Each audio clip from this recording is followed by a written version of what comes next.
러시아는 우크라이나를 상대로 두 개의 전쟁을 치르고 있습니다. 하나는 미사일, 참호, 매일 뉴스에 나오는 드론 영상 등 여러분이 볼 수 있는 전쟁입니다. 하지만 다른 하나는 더 조용하고 비용도 적게 들며 여러 면에서 더 야심찹니다. 이것은 우크라이나인들이 무엇을 믿는지에 대한 전쟁이며 계급장도 없고 공식 기록도 남기지 않는 사람들이 벌이는 전쟁입니다. 그리고 그 두 번째 전쟁은 조용히 우크라이나의 전투 의지를 시험해왔습니다. 적어도 2023년까지는 그랬습니다. 오늘날 그 전쟁은 사실상 실패했다고 볼 수 있으며 러시아가 사용했던 전략들이 이제는 자국민을 상대로 사용되고 있습니다. 지금 우리가 어디에 있는지 이해하려면 2014년과 원래는 그곳에 있어서는 안 될 군대부터 시작해야 합니다. 2014년 7월 러시아 국영 텔레비전 채널 1은 난민의 증언이라고 묘사한 내용을 방송했습니다. 갈리나 피슈냐크라는 여성이 러시아 로스토프 지역의 한 캠프에서 우크라이나 군인들이 슬로비안스크 시의 주민들을 모아놓았다고 시청자들에게 말했습니다. 그녀가 레닌 광장이라고 부른 중심 광장에서 우크라이나 군인들은 현지 친러시아 민병대원의 3살배기 아들을 잡아다가 마치 공개 처형처럼 판자에 못 박아 십자가형에 처했다고 했습니다. 그녀는 또 그 아이의 어머니가 탱크에 묶인 채 광장을 끌려다니다가 의식을 잃었다고 말했습니다. 이 보도는 러시아에서 가장 많이 시청되는 채널에서 방영되었으며 이 국영방송사는 구소련 국가 전역에서 최대 2억 5천만 명의 시청자에게 도달할 수 있습니다. 이 이야기는 몇 시간 만에 러시아와 우크라이나 소셜미디어로 퍼졌습니다. 하지만 하루 만에 독립 언론인들이 그 이야기를 철저히 파헤쳤습니다. 노바야 가제타와 독립 TV 채널 도즈드의 탐사 기자들은 슬로벤스크로 가서 목격자도 물리적 증거도 그리고 해당 사건의 오디오나 비디오도 찾지 못했습니다. 이것은 기대와 완전히 모순되는 것이었는데 특히 그 당시 우크라이나 군대의 작전이 그 도시에서 철저하게 기록되고 있었기 때문입니다. BBC 뉴스는 이 이야기가 시작되기 전에 멈췄어야 할 중요한 사실을 지적했습니다. 슬로벤스크에는 레닌 광장이 없습니다. 가장 비슷한 곳은 10월 혁명 광장인데 그 끔찍한 사건이 일어났다고 주장된 장소는 실제로 존재하지도 않았습니다. 피슈냐크 본인도 겉으로 보이는 것과는 다른 인물이었습니다. 그녀의 남편은 마이단 이후 해체된 우크라이나 특수경찰부대인 베르쿠트의 전직 대원이었습니다. 그때 그는 이미 이고르 스트렐코프 휘하 분리주의 세력에 합류해 있었습니다. 그러니까 그녀는 난민이 아니라 러시아가 지원하는 측의 현역 전투원의 아내였고 러시아 측 캠프에서 러시아 국영 텔레비전에 나와 증언하고 있었습니다. 물리적 증거도 다른 목격자도 지리적 현실도 뒷받침하지 못하는 잔혹행위에 대해 말이죠. 그리고 그 이야기가 허튼 소리로 밝혀졌지만 조사관들은 그 출처와 어떻게 만들어졌는지 추적할 가치가 있다고 판단했습니다. 이 이야기는 유라시아주의 철학자 알렉산드르 두긴이 퍼뜨린 것으로 보였는데 그는 채널1 방송 3일 전인 7월 9일 자신의 페이스북 페이지에 이 이야기를 올렸습니다. 두긴은 죄와 무죄를 부여하는 데 사용할 수 있는 원형 또는 근본적인 문화적 이미지라고 부르는 것의 힘에 대해 길게 글을 쓴 바 있습니다. 작고 무방비한 아이를 희생자로 십자가형을 처형 방법으로 선택한 것은 기독교 순교의 가장 깊은 이미지를 끌어내면서 역사상 가장 오래된 반기독교적 고정관념과 결합한 것이었습니다. 이것은 우크라이나인을 정치적 반대자가 아닌 비인간적인 존재로 규정하려고 만든 것이었습니다. 흥미롭게도 그 주 슬로비안스크에서 있었던 일이 이 이야기가 처음 방송된 원인일 가능성이 높습니다. 방송 일주일 전 러시아가 지원하는 분리주의자들은 진격하는 우크라이나군에 의해 슬로비안스크에서 철수할 수밖에 없었습니다. 그리고 방송 전날 러시아군은 러시아 연방 영토에서 직접 돈바스의 우크라이나군 진지를 포격하기 시작했습니다. 이 두 사건은 러시아 언론에 보도되지 않고 대신 십자가에 못 박힌 소년 이야기가 보도됐습니다. 군의 후퇴와 국경을 넘는 공격 행위는 조작된 잔혹행위 이야기로 실시간으로 은폐되었습니다. 그래서 러시아 국민들이 자국 군대가 다른 나라에서 적극적으로 적대적 작전을 벌이고 있다는 사실을 아는 대신 그들이 본 것은 문화와 역사적으로 가장 가까운 사람들을 악마화하려는 시도뿐이었습니다. 채널1은 결국 방송이 나간 지 무려 5달이 지난 2014년 12월 21일 에야마치 정정보도와 비슷한 내용을 내보냈습니다. 그들은 단지 목격자라고 주장하는 사람의 보고를 전달했을 뿐이라고 밝혔습니다. 그것은 가짜뉴스 보도에 대한 사과가 아니었습니다. 2021년에 이르러서야 마샤 바준글로바라는 러시아 기자가 피슈냐크를 찾아냈고 그 자리에서 피슈냐크는 이야기를 조작한 것을 후회한다고 말했습니다. 하지만 이미 피해는 발생한 뒤였습니다. 2014년 여름 러시아군이 공식적으로 우크라이나 동부를 침공했을 때 군인들은 기자들에게 자신들이 왜 왔는지에 대한 이유를 밝혔습니다. 2015년에 루안스크 인민공화국에서 돌아온 자원병들을 인터뷰한 기자들에 따르면 일부는 십자가 처형 이야기를 직접 언급했다고 합니다. 그들은 아이들을 위해 우크라이나에 왔다고 했습니다. 2022년 러시아가 크라마토르스크 기차역에 미사일을 발사했을 때도 같은 문구가 있었고 그 공격으로 아이들이 숨졌습니다. 24시간 만에 거짓으로 밝혀진 이야기가 1년 후에도 여전히 전투원들을 모집하고 있었고 8년이 지난 후에도 여전히 도덕적 명분을 제공하고 있었습니다. 그것은 성공적인 허위 정보 캠페인의 정점이었습니다. 이야기의 진위와 상관없이 사람들은 그것을 충분히 오래 믿었고 그로 인해 대중의 여론은 물론 전 세계 지정학까지 재편하는 결과가 나타났습니다. 십자가에 못 박힌 소년 이야기는 겉모습일 뿐이었고 러시아는 그 뒤에서 훨씬 실질적인 작전을 진행하고 있었습니다. 2014년부터 크림반도 점령과 돈바스에서 조작된 반란에 동반된 광범위한 하이브리드 공격의 일환으로 러시아 정보기관 주로 FSB와 GRU는 우크라이나 남부와 동부 전역에 걸쳐 공작원 네트워크를 구축하고 가동시켰습니다.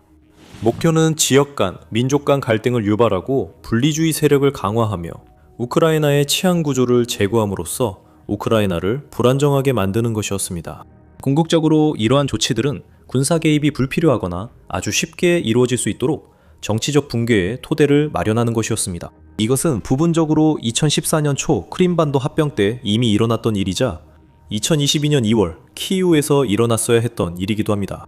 미 육군 전쟁대학의 학술지 파라미터서에 게재된 연구에 따르면 GRU 스페츠나츠 부대가 2014년 3월 중순쯤, 즉 도네츠크 반란이 본격화되기 약 한 달 전부터 이미 동부 우크라이나 내에서 활동하고 있었을 가능성이 높다고 합니다.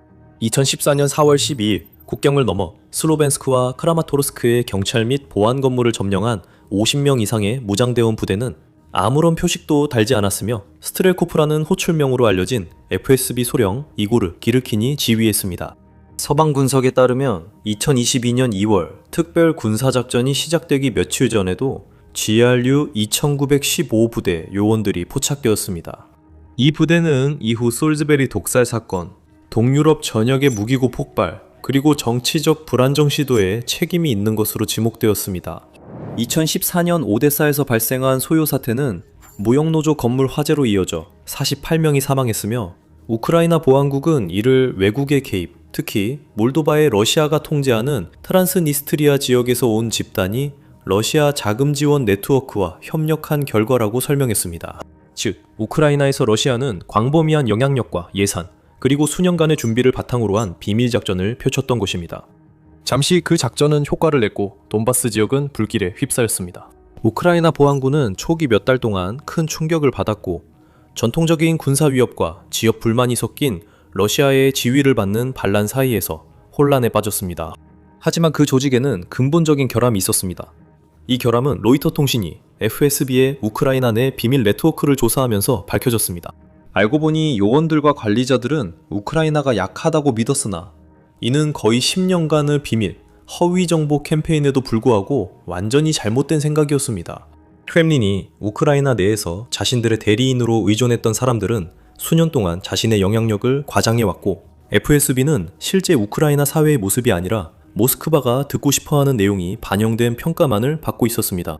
이 때문에 2022년 2월 전면 침공이 시작되었을 때 72시간 만에 키이우를 점령하려던 계획이 무너졌던 것입니다. FSB는 우호적인 관리들의 명단, 미리 배치된 요원들, 그리고 동요할 것으로 예상되는 인구 집단 등 신속한 정치적 항복을 위한 조건을 준비하는 임무를 맡고 있었습니다. 하지만 그들이 마주한 것은 8년 동안 단단해진 사회였습니다. 군사작전을 쉽게 만들기 위해 준비했다던 비밀 준비는 완전히 조작된 것이었습니다. 그리고 러시아가 노골적으로 공격적인 행동을 취하자마자 그 모든 공작은 무너졌습니다. 2022년 2월의 실패 몇 달 후, FSB는 키이우를 점령하려던 야망에서 실제로 러시아가 점령한 마리우폴, 멜리토폴, 헤르손과 같은 도시를 점령하고 변화시키는 쪽으로 방향을 틀었습니다. 그것은 그 계획의 작고 더 암울한 버전이었습니다. FSB 요원들은 진격하는 포병을 따라 들어와 잔해와 두려움 위에 통치 구조를 세우려 했지만 위축된 모습이었습니다. 한 우크라이나 정보 당국자는 새로운 상황을 FSB가 예전만큼 열정적으로 일하지는 않지만 계속해서 활동하고 있다고 묘사했습니다. 그 이유는 2014년과 2022년 사이에 정보 전선이 급격하게 변했기 때문입니다. 2026년 5월 중순, 우크라이나 국방정보국 HUR을 전략 커뮤니케이션 대표였던 안드리 유소프가 리비우 미디어 포럼 무대에 등장했습니다. 그가 러시아에 대해 내린 평가는 러시아의 가짜 정보가 우크라이나 정보 공간과 유럽 정보 공간에 침투하는 정도가 2014년에 비해 훨씬 줄어들었다는 것이었습니다. 그는 이어서 지금은 비판적인 반응이 더 많아졌습니다. 많은 정보가 아예 사람들에게 닿지 않거나 닿더라도 먹히지 않습니다. 라고 말했습니다. 반응은 이제 이건 헛소리야. 내가 왜 반응해야 하지? 로 바뀌었습니다. 현직 정보 당국자가 이런 말을 한다는 건 매우 인상적입니다. 적은 더 이상 시도하지 않고 있습니다. 하지만 시도 자체가 더 이상 목표 대상의 의식에 닿지 않고 있습니다. 우크라이나 사회는 12년간의 하이브리드 공격과 4년간의 전면전 이후 러시아 선전에 대해 분별력을 갖게 되었고 러시아의 주장들을 단호히 거부하고 있습니다. 그렇다면 선전기구는 주요 대상이 면역이 되었을 때 무엇을 할까요? 그 기계를 다른 용도로 사용하게 됩니다. 러시아의 허위정보기구는 이제 내부로 방향을 돌렸습니다. 이제 러시아 국내 청중만을 위해 별도의 콘텐츠가 제작되고 있습니다. 실제로 러시아가 언론 보도 측면에서 점점 북한을 닮아가고 있다는 논쟁이 계속되고 있습니다.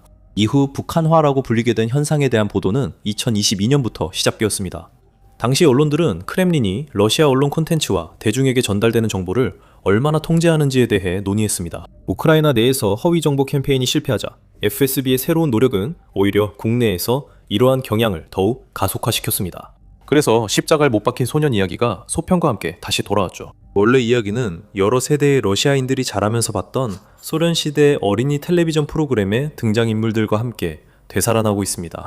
이야기에는 누이라고 하는 인물이 추가되었고 심지어 어머니가 우크라이나인들에게 고문당하고 살해당하는 버전도 있습니다. 이 새로운 설정은 TV 시리즈가 시즌을 추가하는 것과 비슷한데 국내 시청자들에게는 실제로 그런 역할을 하기 때문입니다. 크렘린은 기본적으로 자국이 하는 일과 가족들이 잃고 있는 것을 정당화하기 위해 우크라이나의 아탱이 끊임없이 공급되길 원하는 사람들을 위해 연재물 같은 콘텐츠를 내보내고 있는 셈입니다. 그리고 대외적으로 겨냥한 초기 조작이 실패하면 남은 전략은 기존 문제를 훨씬 더 심각하게 보이게 만드는 것입니다. 그 시작은 우크라이나가 실제로 어려움을 겪고 있는 한 가지, 즉 인력 문제입니다. 2026년 5월 첫 열흘 동안 반이민 정서를 조장하는 게시물 21,600건 이상이 약 1만 4천 개의 출처를 통해 우크라이나 소셜미디어에 쏟아졌으며 주로 페이스북과 텔레그램에 집중되었습니다. 유포된 증거 중에는 한 지역 관리가 이주민들에게 특혜를 약속하는 것처럼 보이도록 편집된, 조작된 동영상 클립도 있었습니다. 우크라이나 독가 이주청은 2026년 1분기에 이주 허가를 단 675건만 발급했으며 그중 445건을 다시 취소했습니다. 이 캠페인의 의도는 우크라이나가 신병 모집을 통해 군사력을 대폭 강화하려는 점을 악용하는 것이었습니다. 그래서 러시아는 우크라이나 도시들이 외국인 노동자들로 넘쳐나고 있다는 인상을 심어줄 수 있었고 그 밑바탕에는 우크라이나가 싸우고는 있지만 결국 문화적으로 덜 결속된 나라가 될 것이라는 메시지가 담겨 있습니다. 이 캠페인은 두 트랙으로 동시에 진행되며 첫 번째는 우크라이나 내부를 불안정하게 만드는 것입니다. 두 번째는 우크라이나의 평판을 서방의 우방국 사회들 사이에서 실추시켜 우크라이나에 대한 연합의 지지가 정치적 부담이 되게 만들고 지원의 흐름을 늦추는 것입니다. 하지만 러시아가 미사일과 드론을 발사할 때 우크라이나가 자체 미사일과 드론으로 반격했던 것처럼 정보전에서도 그렇게 대응했습니다. 러시아가 은밀한 네트워크와 선정 구조를 구축하는 동안 우크라이나는 더 작고 자원이 적지만 훨씬 더 정밀한 장치를 만들고 있었습니다. 본격적으로 시작하기 전에 저희가 우크라이나 전쟁의 모든 측면과 최신 동향을 매일 분석하는 영상을 제작하는 것 알고 계셨나요? 구독 버튼을 눌러 최신 소식 받고 더 보고 싶으시면 좋아요도 눌러주세요. 우크라이나의 노력으로 돌아가 보겠습니다. 우크라이나 특수작전군, 즉 SSO는 러시아가 점령한 영토 내 저항운동 인프라라고 부르는 조직을 유지하고 있습니다. 그리고 2024년 9월 우크라이나 매체 흐로마다스케와의 드문 인터뷰에서 사샤라는 콜사인을 사용하는 SSO 병사가 그 시스템이 어떻게 작동하는지 설명했습니다. 사샤는 2014년부터 러시아와 싸워왔으며 전쟁 기간 동안 준비를 해왔습니다. 적진 후방에서 활동하는 비밀 요원들이 저항운동 대원들을 모집하여 러시아 점령지에서 정찰, 파괴 공작, 전복, 그리고 게릴라 활동을 수행하게 했습니다. 사샤에 따르면 SSO의 주요 목표 중 하나는 점령 당국에 대한 불만 수준을 높이는 것입니다. 이 요원들이 수행하는 임무는 점령된 도시에서 친우크라이나 그래피티를 그리는 것부터 다리를 파괴하고 보급 열차를 탈선시키며 러시아 군인과 협력자들을 암살하는 것까지 다양합니다. SSO는 언젠가 상황이 바뀔 때 그들을 보호할 수 있는 문서까지 갖추고 있습니다. 그들은 그때까지 완전히 독립된 요원으로 분류되고 SSO 내에서도 극소수만이 그들이 우크라이나를 위해 일한다는 사실을 압니다. 이 저항 구조에서 가장 활발하게 활동하는 조직 중 하나는 아테슈로, 2022년 9월 크림반도에서 시작된 친우크라이나 정보 네트워크입니다. 이후 헤르손, 도네츠크, 자포리자 지역으로 크게 확장되었습니다. 아테시는 철도 인프라 파괴와 군용 차량 공격을 전문으로 하며 2025년 상반기 점령지에서 기록된 모든 사보타주 사건의 절반 이상을 담당했습니다. 그들에게 다행인 점은 우크라이나 저항 세력에게는 러시아에 없는 것이 있다는 것입니다. 바로 상대 영토 깊숙이 침투할 수 있는 능력입니다.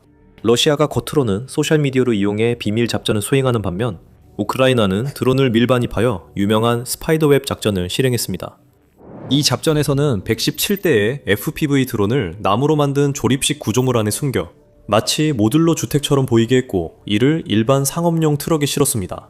우크라이나 북쪽의 한 남성이 2024년 10월 첼려빈스크로 이동해 화물 운송 사업을 시작했습니다. 12월에는 여러 대의 트럭을 구입했습니다. 그 후 몇 달 동안 이 작전은 아무런 소란 없이 5개의 공군기지와 5개의 주에 걸쳐 북극 해안의 무르만스크 지역에서 시베리아의 이르쿠츠크까지 우랄 산맥을 훨씬 넘어 2,500마일에 이르는 거리에 화물을 배치했습니다. 그리고 2025년 6월 그 드론들이 모습을 드러내 최대한의 피해를 입히기 시작했습니다. 목표는 알료냐, 네길레보, 이바노보, 세베르니, 벨라야, 그리고 오크란카 공군기지였습니다. 파괴되거나 심각하게 손상된 항공기에는 투폴레프 95 MS 전략폭격기 2대, 투폴레프 22 M3 장거리 타격기 2대, 그리고 최소 한 대의 A-50 공중 조기경보기가 포함되어 있었습니다. 이 항공기들은 매우 적은 수만 존재하며 생산이 중단됐습니다. 우크라이나 당국은 41대의 항공기가 파괴되거나 손상된 것으로 평가했습니다. 오픈소스 분석에 따르면 러시아가 입은 손실은 약 70억 달러로 추정됩니다. 러시아 군사 블로거들은 이 사건을 러시아의 진주만이라고 표현했습니다. 이 비교는 러시아가 극동 지역을 이용해 가장 중요한 자산을 보호할 수 있다는 가정을 산산이 부쉈기 때문에 2배로 중요합니다. 러시아 당국은 2026년 5월 모스크바의 승전 기념일 퍼레이드 준비 과정에서 대규모 군사화를 강행할 수밖에 없었습니다.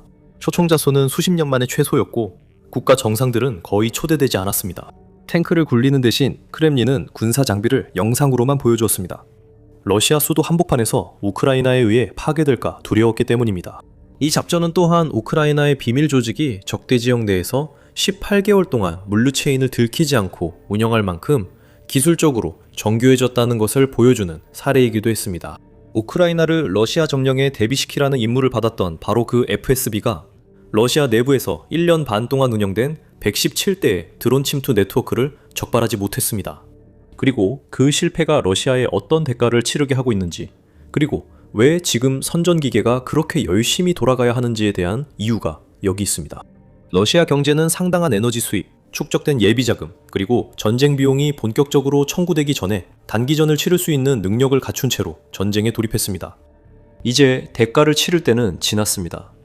독일 정책 연구기관 슈티프퉁 비센샤프트 운트 폴리틱 분석에 따르면 국방 지출로 인한 러시아 GDP 급증은 2024년에 정체됐으며 인플레이션도 계속되고 있습니다. 러시아는 2026년 1월부터 부가가치세를 20%에서 22%로 인상하는 조치를 시행했으며 이를 통해 정부 재정의 일부를 러시아 경제 자체에서 회수하려는 목적을 가지고 있습니다. 한편 러시아는 예산의 40%를 군사 및 국방에 지출하고 있으며 자금 부족을 인정하여 2026년 예산을 삭감할 수밖에 없는 상황에 처했습니다. 러시아의 무기 수출 능력도 동시에 붕괴되었습니다. 엠스타운 재단의 분석에 따르면 2021년에서 2024년 사이 러시아의 무기 수출은 92% 감소했습니다.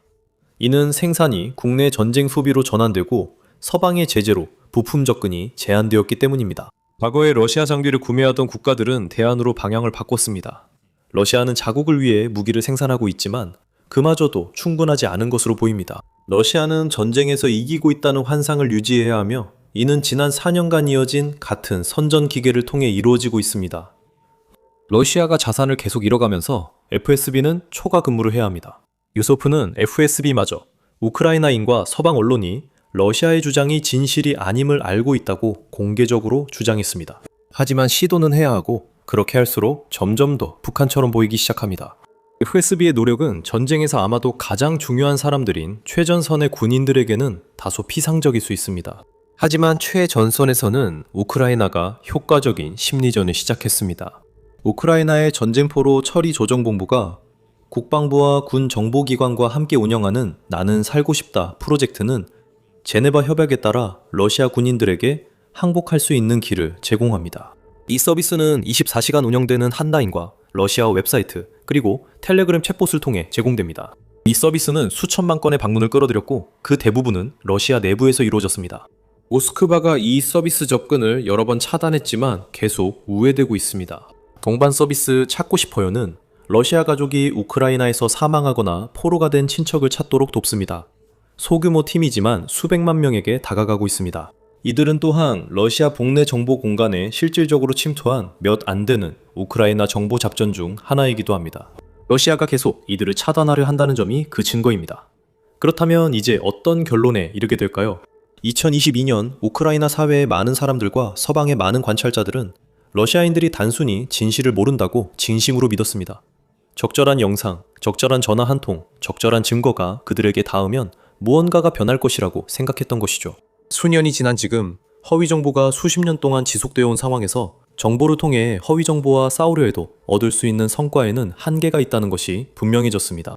이제 우크라이나는 러시아인들을 설득하려 애쓸 필요가 없습니다. 나는 살고 싶다 캠페인은 도움이 되지만 결국 러시아 전선을 어느 정도 약화하려는 시도일 뿐입니다. 이제 정보전의 핵심은 중요한 사람들에게 신뢰를 잃지 않는 것입니다. 우크라이나의 경우 그 대상은 전 세계이며 우크라이나가 분명히 신뢰할 만한 모습을 유지한다면 대중의 지지가 계속될 것입니다. 하지만 러시아에게는 이게 자국 국민이 되어버렸습니다. 4년간의 전쟁으로 러시아는 지정학적 외톨이가 되었기 때문입니다. 그리고 이것만으로 충분하지 않을 수 있습니다. 크렘린은 자국의 최대 지역 중 하나인 극동을 점점 잃고 있기 때문입니다. 더 자세히 알아보고 싶으시다면 이 영상을 확인해보시고 매일 전해드리는 지정학 소식을 더 알고 싶으시다면 더 밀리터리 쇼를 꼭 구독해주세요.